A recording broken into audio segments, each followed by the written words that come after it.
مکن تکیه به کج دیوار که آن دیوار میگردد.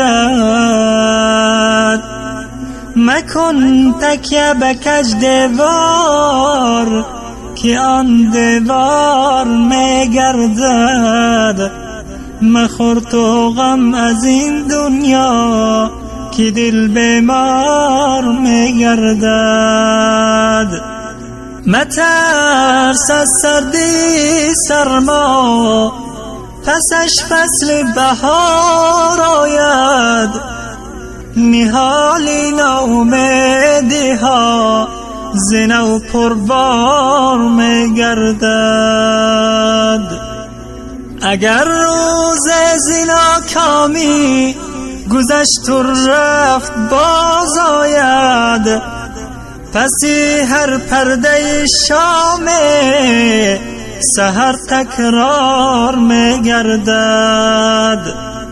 پسی هر پرده شام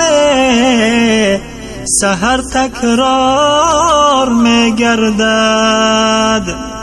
زبانی آدمی دوستو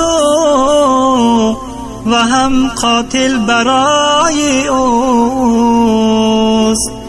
ز یک گفتار ناجای بزری دار میگردد. رضای والدین داری خداوندم رضا است تو. برایت داخلی جنت بنا اعمار میگردد. به کف دل آر میازارش بیندش پیش از گفتار. هزاران عذر پیش آری دیگر اخیار میگردد. بدان هر لحظه عمرت به سوی مرگ تازان است. همه دارایی و ملکت همه بیکار میگردد. هزار مال و گوهر داری هزار انبار زر داری. ز مرگت تو خبر داری همه ناچار میگردد. منال از زندگی روزه ز محتاج علم داری.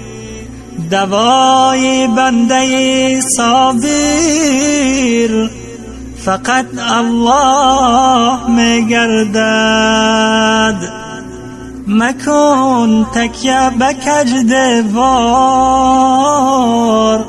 که آن دیوار میگردد.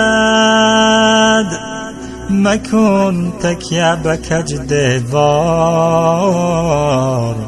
که آن دیوار میگردد.